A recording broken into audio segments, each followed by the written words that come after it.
नमस्कार, मैं अशोक विश्वकर्मा हिंदी परख में आपका स्वागत है। आज का विषय है हिंदी व्याकरण, जिसके अंतर्गत आप 40 वस्तुनिष्ठ प्रश्नों को हल करेंगे। यह वीडियो जेटेट लेवल 1 और लेवल 2 यानी 1 to 5 और 6 to 8 जेएसएससी सीजीएल और लेडीज सुपरवाइजर के लिए काफ़ी उपयोगी है। व्याकरण से संबंधित एमसीक्यू सेट हिंदी पेपर 1 के नाम से बना हुआ है। इसका लिंक डिस्क्रिप्शन में दे दिया जाएगा, वहां से आप एक बार ज़रूर रिवाइज कर लें। और व्याकरण से संबंधित सभी टॉपिक्स का लॉन्ग और शॉर्ट वीडियो बने हुए हैं, आप प्लेलिस्ट से देख सकते हैं। पहला प्रश्न है, किस वाक्य में हेतु हेतुमद भूतकाल का प्रयोग हुआ है? वर्षा हो चुकी है, उसने खाना खाया, अब तक बस जा चुकी होगी, सावधानी बरतते तो दुर्घटना न होती। सही उत्तर है सावधानी बरतते तो दुर्घटना न होती। भूतकाल के हिंदी में 6 भेद हैं। छठा भेद है हेतु हेतुमद भूतकाल, जिसे अंग्रेजी में पास्ट कंडीशनल टेंस कहते हैं। इसमें भूतकाल की क्रिया किसी कारण पर आधारित होती है। इस वाक्य में सावधानी का न बरतना दुर्घटना होने का कारण है। इसके अन्य उदाहरण है, यदि वर्षा होती तो खेती नहीं सूखती, यदि वह आता तो मैं जाता, यानी यह काल किसी कारण पर आधारित होता है। पहला जो विकल्प है वर्षा हो चुकी है, यह आसन भूत है। आसन भूत यानी प्रेजेंट परफेक्ट, इंग्लिश में प्रेजेंट परफेक्ट है, प्रेजेंट है, लेकिन यह वस्तुतः हिंदी में यह आसन भूतकाल है, भूतकाल है। यहाँ पर चूकी है लिखा हुआ है, यहाँ कन्फ्यूज़ नहीं होना है, भ्रमित नहीं होना है कि यह वर्तमान काल में है, यह आसन भूतकाल में है। तो आसन भूतकाल किसे कहते हैं? काम भूतकाल में शुरू होकर अभी अभी समाप्त हुआ है तो उसे आसन भूतकाल कहते हैं। जैसे वर्षा हो चुकी है, यानी वर्षा होने के बाद जो लक्षण मौजूद होते हैं, मिट्टी गीली होती है, खेत में पानी भरा होता है, सड़कों पे पानी है, तो यह कारण मौजूद है। यहाँ वर्षा हो चुकी है, यह आसन भूतकाल है। यह आसन का अर्थ ही होता है निकट।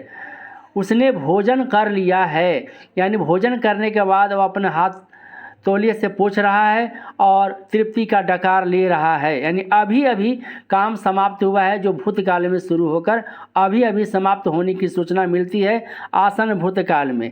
इसके अन्य उदाहरण है, उसने भोजन कर लिया है, गाड़ी आई है। इसके बाद दूसरा जो विकल्प है उसने खाना खाया, यह सामान्य भूतकाल है, जिसे अंग्रेजी में पास्ट इंडेफिनिट टेंस कहते हैं। इससे काम को बीते हुए समय में होना पाया जाता है। इसके अन्य उदाहरण है, वह स्कूल गया, तुमने गाना गाया। इसके बाद यहाँ पर जो तीसरा जो विकल्प है, अब तक बस जा चुकी होगी, यह संदिग्ध भूतकाल है, यानी पास्ट डाउटफुल है। इसमें क्रिया के भूतकाल में होने पर संदेह प्रकट किया जाता है। इसके बाद अगला जो भेद है वह है पूर्ण भूतकाल, यानी पास्ट परफेक्ट। इससे यह पता चलता है कि काम भूतकाल में पूरा हो गया था। जैसे गाड़ी आई थी या गाड़ी आ चुकी थी, उसने ताजमहल देखा था या उसने ताजमहल, चाहे वह ताजमहल देख चुका था। और अंतिम भेद है भूतकाल का, वह है अपूर्ण भूतकाल, यानी पास्ट कंटिन्यूअस टेंस। इससे काम के भूतकाल में जारी होने का पता चलता है। जैसे वर्षा हो रही थी, हवा बह रही थी, ये सारे अपूर्ण भूतकाल है, यानी पास्ट कंटिन्यूअस टेंस है। दूसरा प्रश्न है, संबंध सूचक यानी संबंध बोधक अव्यय का प्रयोग किस वाक्य में नहीं हुआ है? अव्यय के 5 भेद है। पहला है क्रिया विशेषण अव्यय, दूसरा है संबंध बोधक अव्यय, तीसरा समुच्चय बोधक अव्यय, चौथा विस्मयादि बोधक अव्यय, पांचवा है निपात। तो यहाँ पर जो पहला विकल्प है, यह काम पहले करना चाहिए था, तो यहाँ पर ये जो पहले लगा हुआ है यह काल बोधक है, काल सूचक है। तो क्रिया विशेषण के 4 भेद है, जिसमें पहला है काल बोधक, यानी काल की सूचना, समय की सूचना प्राप्त होती है। तो काल बोधक में कब प्रश्न करते हैं, कब काम करना चाहिए था, तो पहले। इसके अन्य उदाहरण है, गीता अभी आई है तो अभी हो गया, गौरव परसों जाएगा तो परसों है या काल बोधक, अब, आज, कल, परसों, प्रतिदिन, प्रतिवर्ष, ये सारे कालबोधक क्रिया विशेषण की उदाहरण है। दूसरा विकल्प है माँ के बिना घर सुना सुना सा लगता है। यहाँ पर मना मना लिखा गया है, सुना सुना सा लगता है।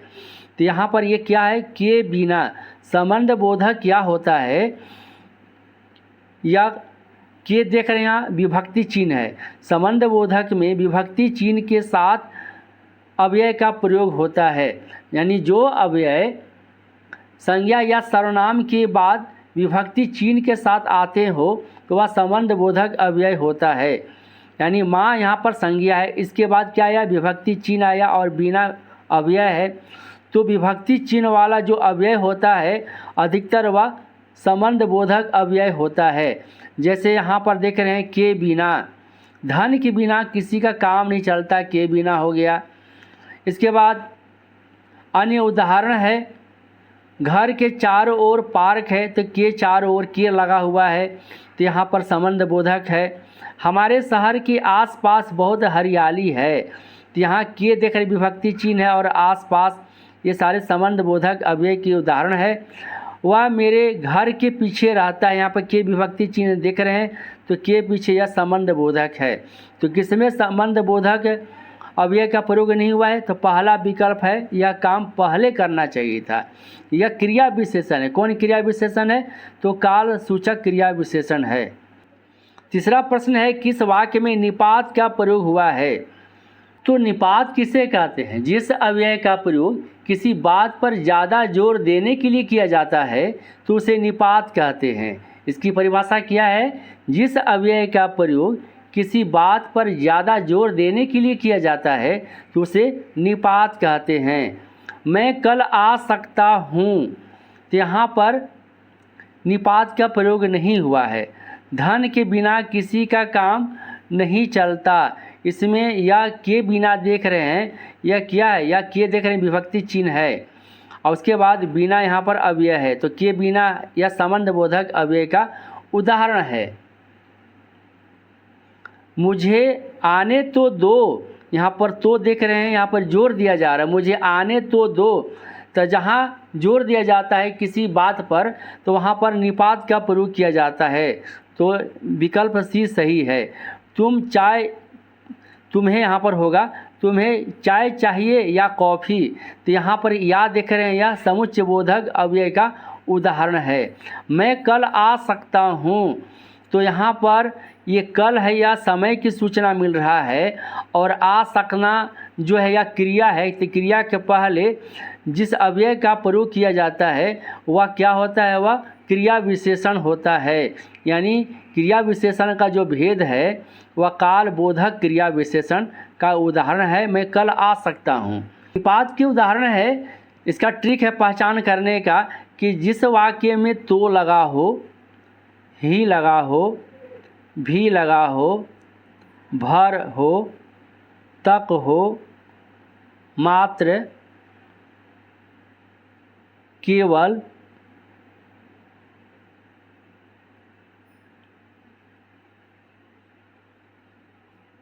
ये सारे निपात के उदाहरण है।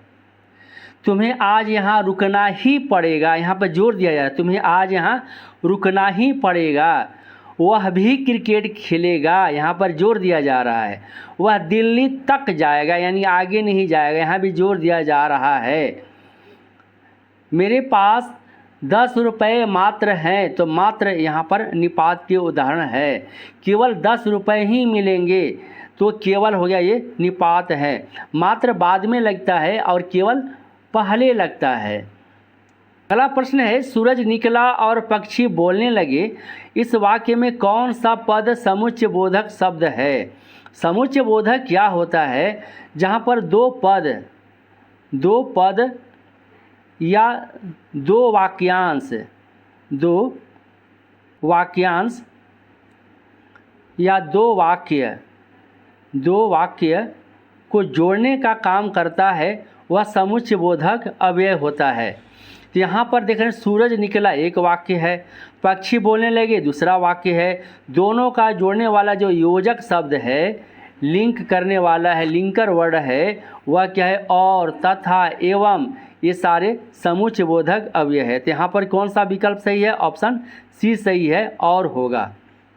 दो पद को जोड़ने वाला क्या है? उदाहरण, राम और लक्ष्मण वन गए। राम और लक्ष्मण दो पद है, तो दो पद को जोड़ने का काम कर रहा है और हो गया। वाक्यांश का उदाहरण लेते हैं, तैरता हुआ हंस और खिलता हुआ कमल बड़े सुंदर लगते हैं। तो वाक्यांश है, वाक्य का एक भाग है तैरता हुआ हंस और खिलता हुआ कमल, तो जोड़ने वाला और हो गया यहाँ पर समुच्चय बोधक अव्यय। इसके अन्य उदाहरण है समुच्चय बोधक का, कि इसका पहचान करने का ट्रिक है समुच्चय बोधक अव्यय का ट्रिक है, बहुत आसान ट्रिक है कि और, तथा, एवं, किंतु, परंतु, लेकिन, पर, मगर, इसलिए, या, अथवा, न, ये सारे देखेंगे तो वह समुच्चय बोधक अव्यय का उदाहरण होता है। किस विकल्प में क्रिया के पूर्णता बोधक पक्ष का प्रयोग हुआ है? सही उत्तर है अब बरसात रुक गई है। पूर्णता बोधक पक्ष का मतलब है यह आसन भूतकाल, यानी काम भूतकाल से शुरू होकर अभी अभी समाप्त होने की सूचना मिले तो वह आसन भूतकाल होता है, यानी पूर्णता बोधक पक्ष होता है, यानी पूर्ण होता है। अब बरसात रुक गई है, यानी पानी बरसने का काम समाप्त हो चुका है, तो यह पूर्णता बोधक पक्ष होता है, कि भाषा में आसन भूतकाल कहते हैं। किस वाक्य में क्रिया के सातत्य बोधक पक्ष का प्रयोग हुआ है? सही उत्तर है, मोहन अपनी कक्षा में पढ़ा रहा है। सातत्य बोधक, सातत्य जो शब्द है वह सतत से बना है, यानी लगातार, सतत यानी लगातार, जिसे अंग्रेजी में कहते हैं कंटिन्यूअस कहते हैं। सातत्य बोधक यानी कंटिन्यूअस, यानी कार्य सतत अर्थात लगातार हो रहा हो तो वहाँ पर सातत्य बोधक पक्ष का प्रयोग किया जाता है। सातत्य बोधक पक्ष तीनों काल यानी तीनों टेंस में होता है। इस वाक्य में अकर्मक क्रिया नहीं है। अकर्मक क्रिया जिसमें कर्म नहीं हो, कर्म रहित क्रिया को अकर्मक क्रिया कहते हैं। तो बच्चा गहरी नींद में सो रहा था, तो यहाँ पर सोना क्या है? यह अकर्मक क्रिया, यहाँ कहा जा रहा है अकर्मक क्रिया नहीं है, यानी सकर्मक क्रिया। तो सोना अकर्मक क्रिया है। मजदूर छाया में सुस्ता रहा था, सुस्ताना भी अकर्मक क्रिया है। बालक पतंग उड़ा रहा था, तो उड़ाना यहाँ पर सकर्मक क्रिया है, यानी इसमें अकर्मक क्रिया का प्रयोग नहीं है। उड़ना अकर्मक क्रिया है, उड़ना, उड़ना अकर्मक क्रिया है। अगर कहा जाए कि पतंग उड़ रहा था, तो पतंग यहाँ पर कर्ता के स्थान पर आया है, न कि कर्म के स्थान पर। और यहाँ पर बालक पतंग उड़ा रहा था, उड़ना का जब प्रेरणार्थक क्रिया बनाते हैं उड़ाना, तो वह सकर्मक क्रिया। जितने सारे अकर्मक क्रिया है, जब उसका प्रेरणार्थक क्रिया बनाया जाता है तो वह सकर्मक क्रिया में बदल जाता है। तो प्रेरणार्थक क्रिया किससे कहते हैं? जब कर्ता स्वयं कार्य न कर दूसरे को कार्य करने के लिए प्रेरित करता हो तो वहाँ प्रेरणार्थक क्रिया कहते हैं। उड़ना का उड़ाना, उड़वाना। तो यहाँ बालक पतंग उड़ा रहा था, तो पतंग यहाँ पर कर्म के स्थान पर आया है, ऑब्जेक्ट के स्थान पर आया है। क्या उड़ा रहा था? तो पतंग, इसलिए यहाँ पर ये सकर्मक क्रिया है। दो छात्र बातें करते हुए जोर जोर से हंस रहे थे। हंसना अकर्मक क्रिया है। आना, जाना, रोना, हंसना, उड़ना, ये सारे क्या है? यह अकर्मक क्रिया के उदाहरण हैं। निम्न में से किस वाक्यांश के लिए एक शब्द पथ्य प्रयुक्त होता है? यानी अनेक शब्दों के बदले एक शब्द पथ्य है। तो सही विकल्प है, जो भोजन रोगी के लिए उचित है उसे पथ्य कहा जाता है, और जो भोजन रोगी के लिए निषिद्ध है उसे अपथ्य कहा जाता है। अपथ्य। वीर बालकों को जन्म देने वाली, इसको कहा जाता है वीर प्रसू कहा जाता है, वीर प्रसू। राह में चलने वाला हम सफ़र, यहाँ हो जाएगा हम राही होगा, हम राही। जहाँ खाना मुफ्त मिलता है, इस वाक्य खंड हेतु निम्न में से सबसे उपयुक्त एक शब्द चयन कीजिए। सही उत्तर है सदाव्रत। निम्न में से किस वाक्यांश के लिए अपरिमेय शब्द प्रयुक्त होता है? सही उत्तर है जो मापा न जा सके। प्रश्न है, व्याकरण को जानने वाला, इसका एक शब्द क्या होगा? अनेक शब्दों के बदले एक शब्द क्या होगा? सही उत्तर है व्याकरण। सब लोगों से संबंध रखने वाला वाक्यांश के लिए सही शब्द क्या है? सही उत्तर है सार्वजनिक होगा। यहाँ पर सार्वजनिक का जब संधि विच्छेद करेंगे तो सर्व जोड़ जन जोड़ इक, जहाँ इक प्रत्यय लगता है तो स का क्या हो जाएगा? सा हो जाएगा, यानी अ जहाँ होता है अ का आ हो जाता है, तो यहाँ पर सा हो गया सार्वजनिक। सार्वजनिक सार्वकालिक यानी सभी कालों से संबंध रखने वाला। सार्वदेशिक यानी सभी देशों से संबंध रखने वाला। सार्वभौमिक यानी सभी भूमि यानी स्थान से संबंध रखने वाला सार्वभौमिक। तो सब में कौन सा प्रत्यय लगा हुआ है? इक प्रत्यय लगा हुआ है। निम्न में से किस क्रिया में दो कर्म है? जिस क्रिया में दो कर्म हो उसे द्विकर्मक क्रिया कहते हैं। रमेश ने फल खरीदे, यहाँ एक ही कर्म है फल, क्या खरीदे? तो फल। यहाँ सकर्मक क्रिया है यानी एक कर्मक क्रिया है। मनोज ने अच्छा खाना पकाया, क्या पकाया? तो खाना पकाया, यहाँ एक ही कर्म है। सुरेश ने मुकेश को खिलौना दिया, क्या दिया? खिलौना दिया। किसको दिया? मुकेश को दिया। तो यानी कर्म दो प्रकार के होते हैं। प्रत्यक्ष कर्म खिलौना हो गया जो निर्जीव होता है, और अप्रत्यक्ष कर्म सजीव होता है जो मुकेश है। तो किसको प्रश्न करते हैं? तो वह अप्रत्यक्ष कर्म के लिए करते हैं जो सजीव होता है। क्या प्रश्न करते हैं? तो निर्जीव यानी अप्रत्यक्ष कर्म प्रत्यक्ष कर्म के लिए करते हैं। तो मुकेश और खिलौना दो कर्म है, इसलिए यहाँ पर देना क्या हो गया? द्विकर्मक क्रिया है। राधा अच्छा नाची, तो यहाँ नाचना क्या है? यह अकर्मक क्रिया है, इसमें एक भी कर्म नहीं है। अगला प्रश्न है निम्न में पूर्वकालिक क्रिया का उदाहरण है। तो पूर्वकालिक क्रिया किसे कहते हैं? जब कर्ता एक कार्य को समाप्त कर दूसरे कार्य में प्रवृत्त हो जाए तो पहले वाली क्रिया को पूर्वकालिक क्रिया कहते हैं। यहाँ पर सही उत्तर है मैं कपड़े धोकर खेलने गया। पूर्वकालिक क्रिया पहचान करने का ट्रिक क्या है? जहाँ पर कर प्रत्यय लगा होता है, क्रिया के साथ कर प्रत्यय। नहाकर, खेलकर, दौड़कर, आकर, जाकर, वह दौड़कर विद्यालय गया, तो यहाँ पर कर लगा हुआ है। धोकर, यहाँ पर कर लगा हुआ है, यह पूर्वकालिक क्रिया है। यानी कर्ता दो काम करता है, यानी धोना हो गया और उसके बाद खेलना हो गया, तो दो क्रिया है यहाँ पर। तो पहले कौन हो रहा है? तो धोना हो गया। तो पूर्व का अर्थ ही होता है पहले, कालिक यानी समय के, पहले समय की जो क्रिया होगी वह पूर्वकालिक क्रिया होगी। है हाथों हाथ माल बिक गया, इस वाक्य में क्रिया विशेषण कौन सा पद है? सही उत्तर है हाथों हाथ है। यह रीतिवाचक क्रिया विशेषण है। रीतिवाचक क्रिया विशेषण का पहचान कैसे करते हैं? क्रिया विशेषण के चार भेद है। रीतिवाचक क्रिया विशेषण पहला, तो यहाँ पर कैसे प्रश्न करते हैं? कैसे माल बिक गया? तो हाथों हाथ। गाड़ी प्लेटफार्म पर अचानक आ गए, कैसे आ गए? अचानक। वह तेज़ दौड़ता है, कैसे दौड़ता है? तेज़ दौड़ता है। यह रीतिवाचक क्रिया विशेषण है। और जहाँ पर समय की सूचना मिले, आज, कल, परसों, प्रतिदिन, प्रतिवर्ष, तो यह होगा काल सूचक क्रिया विशेषण। परिमाण यानी जहाँ मात्रा का बोध हो, थोड़ा, बहुत, बिल्कुल, ये सारे परिमाणवाचक क्रिया विशेषण के उदाहरण है।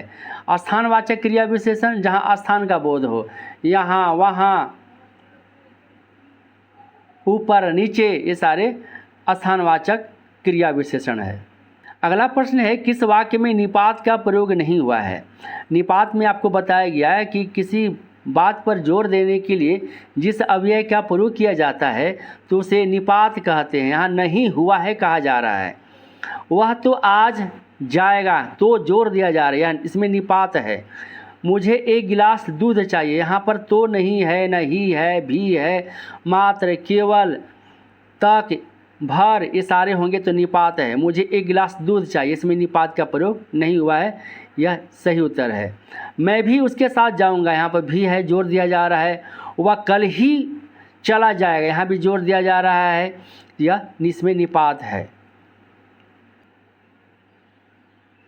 अगला प्रश्न है हमने बचपन में बहुत खेल खेले थे, इस वाक्य में क्रिया का काल क्या है? यानी क्रिया का काल बताना है।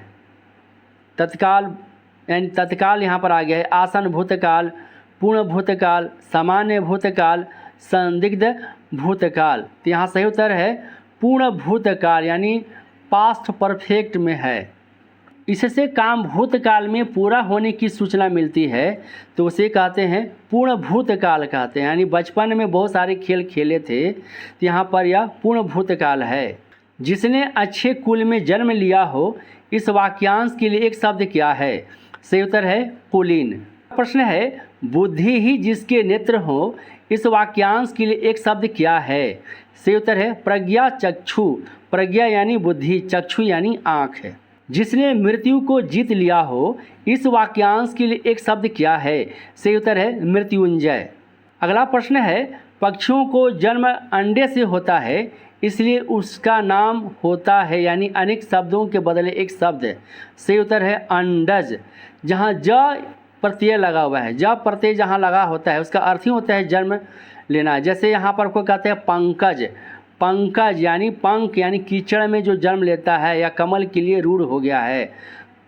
सरोज, यहाँ भी जा देख रहे हैं, यानी सरोज यानी सर यानी तालाब में जन्म लेने वाला यानी कमल। द्विज में भी देख रहे हैं जा लगा हुआ है, तो द्वि यानी दो बार जो जन्म लेता है। डिम्बज, डिम्बज जो शब्द है डिम्ब से बना है, जिसे अंग्रेजी में ओवम कहते हैं, यानी अंडा कोशिका। जिसका जन्म अंडा कोशिका से हो उसे डिम्बज कहते हैं। पिंडज, गर्भ से उत्पन्न प्राणी को पिंडज कहा जाता है। यहाँ पर देख रहे हैं सामने ज होता है, ज यानी उत्पन्न होना यानी जन्म लेना। अगला प्रश्न है जिन शब्दों का रूप सदैव समान रहता है उन्हें डैश कहते हैं? सही उत्तर है अव्यय कहते हैं। शब्दों का रूप समान होने का मतलब है कि वह उसके ऊपर लिंग, वचन, पुरुष, काल, कारक का कोई असर नहीं पड़ता है, उसे अव्यय कहते हैं।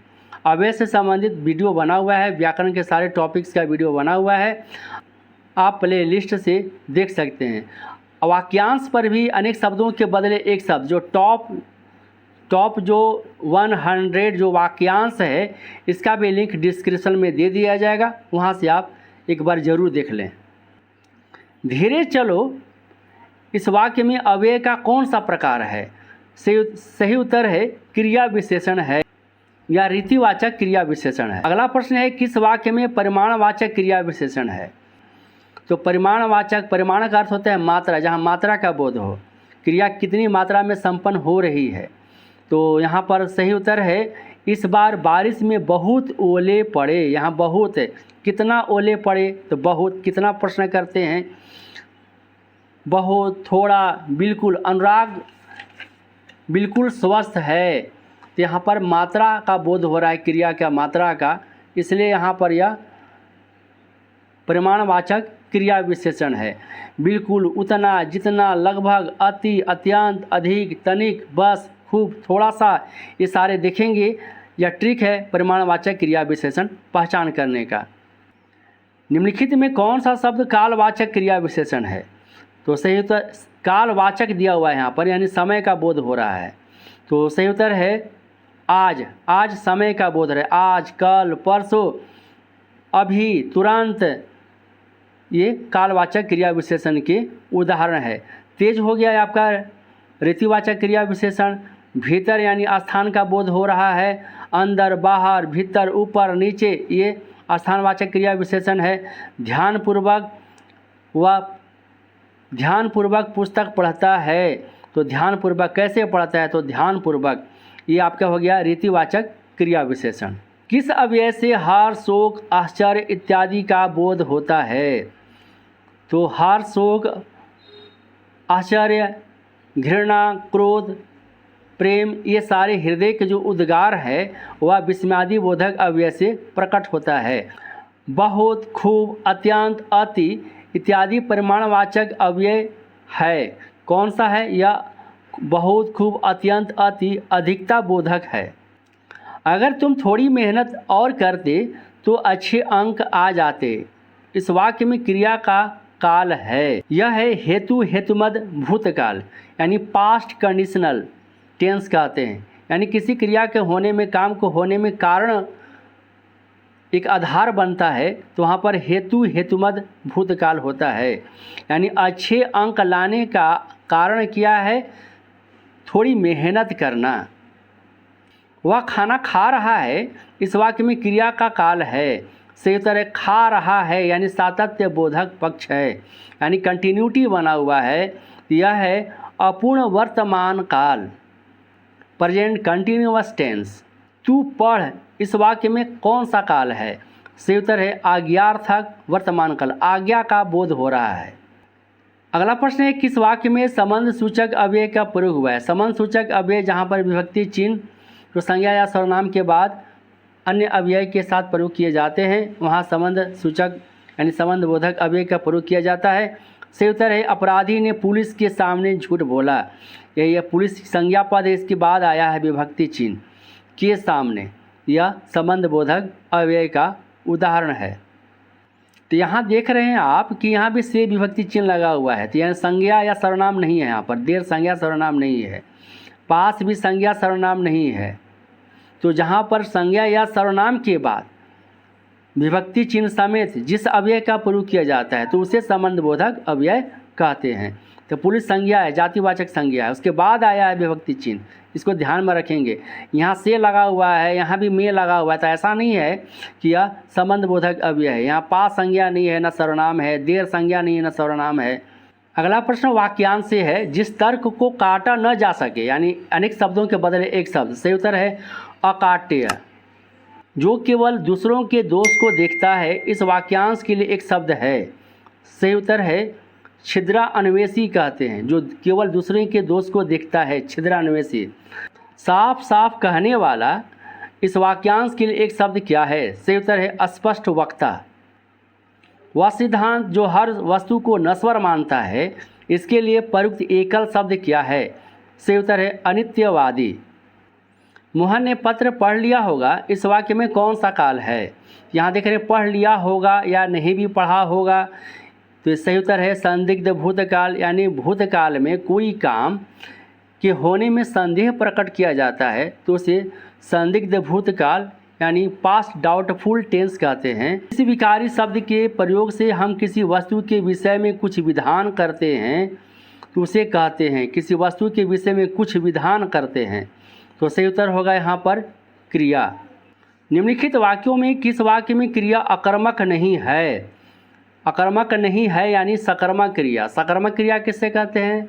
जिस वाक्य में क्रिया कर्म की अपेक्षा रखती हो तो उसे सकर्मक क्रिया कहते हैं, यानी कर्म सहित क्रिया को सकर्मक क्रिया कहते हैं और कर्म रहित क्रिया को अकर्मक क्रिया कहते हैं। तो जंगल में हिरण दौड़ रहे हैं, तो दौड़ना अकर्मक क्रिया है। बाघ हिरण को दौड़ाता है, यहाँ पर यह सकर्मक क्रिया है। तो दौड़ना अकर्मक क्रिया और दौड़ाना सकर्मक क्रिया। तो दौड़ना का दौड़ाना क्या है? यह प्रेरणार्थक क्रिया है। तो प्रेरणार्थक क्रिया दो प्रकार के होते हैं, प्रथम प्रेरणार्थक और द्वितीय प्रेरणार्थक। दौड़ना का दौड़ाना, इसके बाद दूसरा होगा दौड़वाना। लिखना का लिखाना, लिखवाना। तो दौड़ना अकर्मक क्रिया है, यानी जो अकर्मक क्रिया होता है कि तो क्रिया का प्रभाव कर्ता पे पड़ता है, कर्म नहीं है यहाँ पर। तो यहाँ पर दौड़ने का प्रभाव किस पे पड़ रहा है?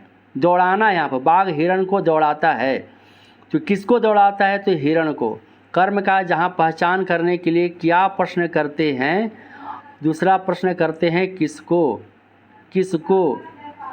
तो जो किसको प्रश्न करते हैं वह अप्रत्यक्ष कर्म होता है, यानी जो सजीव होता है। किसको दौड़ाता है बाघ? तो हिरण को। यहाँ पर अप्रत्यक्ष कर्म है, तो यहाँ जब कर्म होता है तो यह सकर्मक क्रिया है। तो सही विकल्प है बाघ हिरण को दौड़ाता है। और अगला प्रश्न है निम्न में से किस वाक्यांश के लिए अधित्याका शब्द प्रयुक्त होता है? अधित्याका यानी पहाड़ के ऊपर की समतल भूमि को अधित्याका कहते हैं। टॉप 100 वाक्यांश है, इसका वीडियो बना हुआ है जो विभिन्न परीक्षाओं में पूछे गए हैं। इसका लिंक डिस्क्रिप्शन में दे दिया जाएगा, वहां से आप एक बार जरूर इसका रिवीजन कर लें। प्रश्न है घूमने फिरने वाले साधु के लिए प्रयुक्त एकल शब्द, यानी एक शब्द बताना है। सही उत्तर है परिव्राजक कहते हैं। घूमने फिरने वाला जो साधु होता है उसको परिव्राजक कहते हैं। अंतिम प्रश्न है निम्नलिखित में से किस वाक्य में क्रिया सकर्मक रूप में है? सकर्मक क्रिया मतलब जिसमें कर्म की संभावना होती है यानी कर्म होता हो, उसे सकर्मक क्रिया कहते हैं। वह नहा कर आया, नहा कर यह पूर्वकालिक क्रिया है। नहाना वैसे भी आकर्मक क्रिया है, कर लग गया तो एक पूर्वकालिक क्रिया हो गया। उसने आम खाना खाया, यही सही उत्तर हो गया। क्या खाया? तो आम खाया। यह प्रत्यक्ष कर्म है जो निर्जीव होता है, यह सकर्मक क्रिया। मछली तैरती है तो तैरना अकर्मक क्रिया है। वे डूब गए, यहाँ डूबना क्या हो गया? ये अकर्मक क्रिया है। तो वीडियो कैसा लगा आप हमें कमेंट कर बताएं। यदि चैनल पर पहली बार आएँ तो हिंदी परख को सब्सक्राइब करें, बेल आइकन को प्रेस करें ताकि नोटिफिकेशन आपके पास समय पर पहुंच सके। वीडियो को लाइक अपने दोस्तों के बीच शेयर करें। नमस्कार।